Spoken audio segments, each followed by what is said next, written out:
Yes, my name is Jörg Langkau from nicos AG aus Münster, and as the subtitle says, we're main networks for international communication solutions and so on. Thank you, Stefan, for very nice and catchy slides. I don't like PowerPoint so far, but sometimes I think if we go a little bit further to product, we call it GAIAboX, maybe my slides will be a little bit better and more catchy and looks more like a product. But nowadays, I think I start once again like the pitch some weeks ago, and I want to explain what is inside of GAIAboX. GAIAboX itself is only a catchy name for product, perhaps.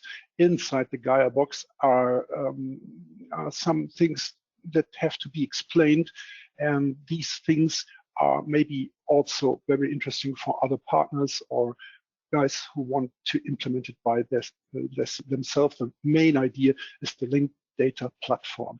And so let's say the GAIAboX will be an IDS connector. You don't have to read all this stuff here on the other pages. I will tell you everything, but I think we can upload our slides. So if someone is interested to make a deep dive, I've linked everything, and you can have a look at it, and maybe we can discuss about it later after this pitch here.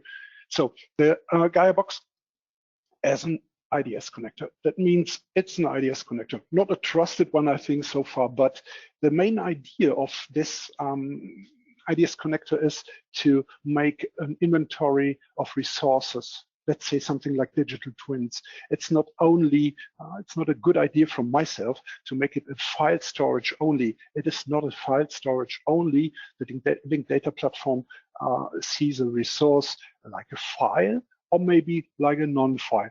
As you see on the bottom right, you see the resource and the RDF resource. It's an object, whatever. And the non-RDF resource, it might be a file, a PDF document, a text document, any digital artifact.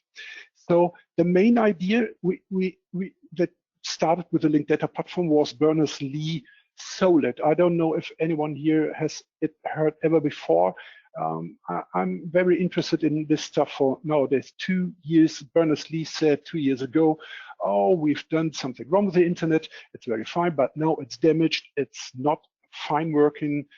We have to get again we have to get the data sovereignty to the users, and so they can handle these on their own linked data platform. And he says, he gives it a name. It's the solid name, but the heart of it is the linked data platform. You can see it in the W3C if you want to browse it, but I give you some links later.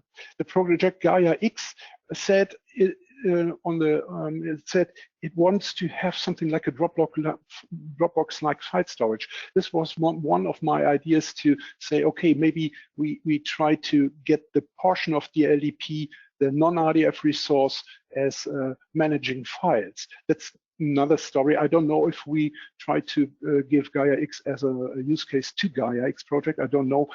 Maybe we decided 2 or 3 weeks ago.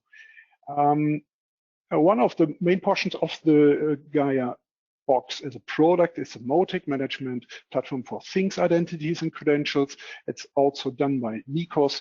We presented some parts of it on the Hannover Fair last year, and we called it there, maybe some of you remember it, the MOTIC broker stuff, but it's a totally different story.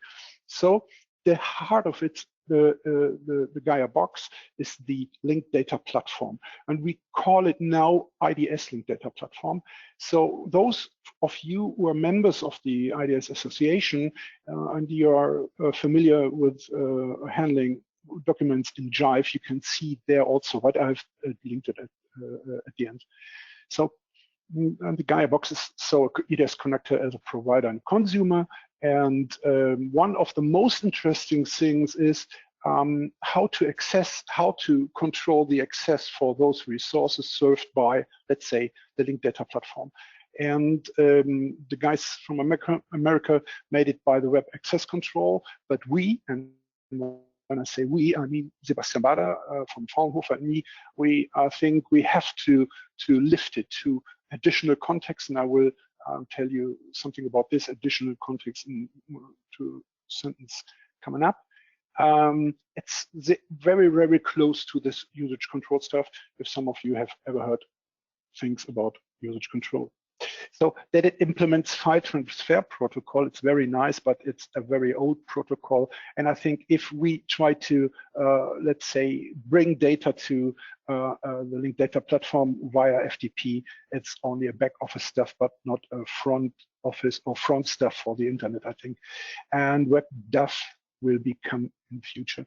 So at this point, last week on if the Hanover Fair last week takes place, we can show you how we serve the GAIAbox also in the cloud. And here you see the stop one, the red one, is the GAIAbox of Peter Altmaier. That's the German Chancellor for Economics.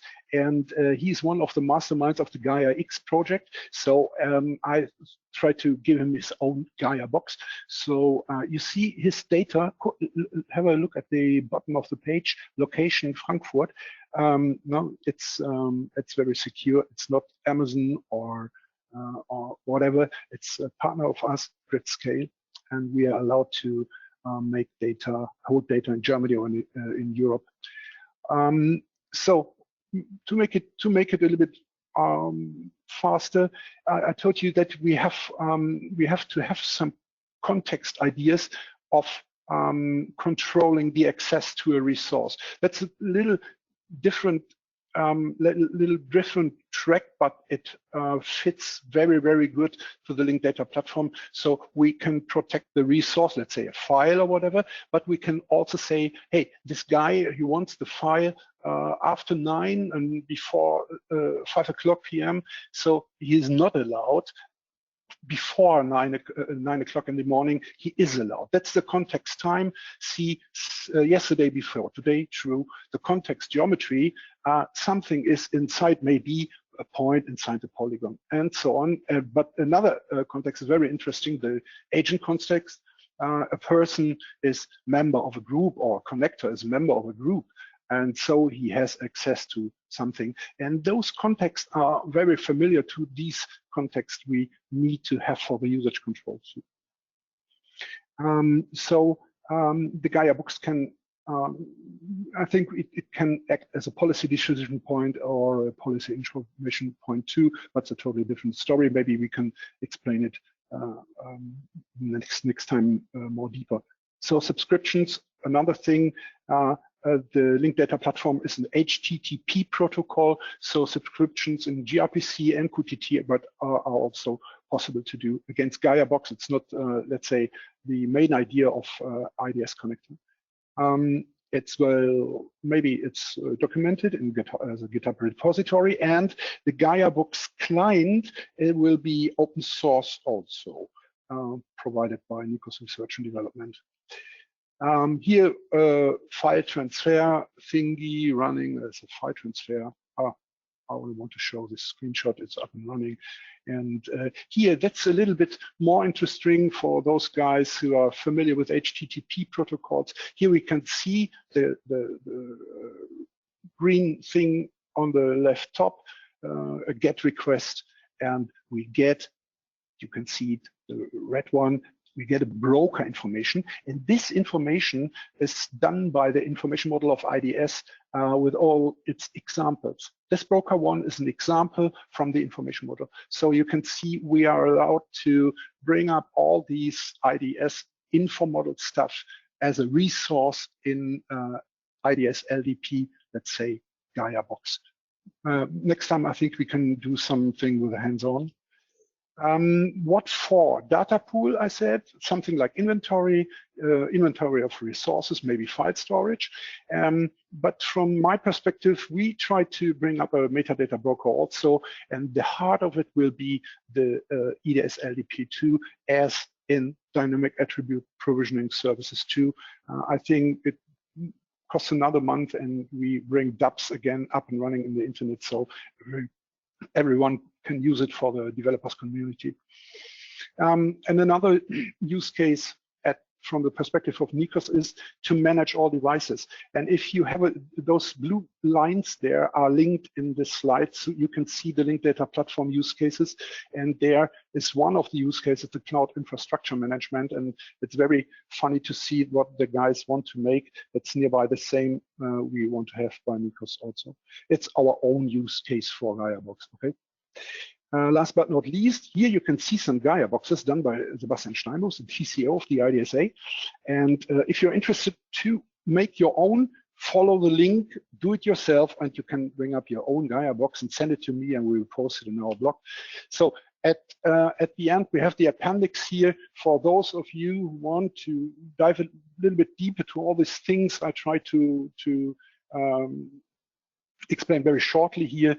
Here you can see it, and the 3 links on the bottom are only reachable for members because these documents are line and jive, but they're very interesting for the members here in this session.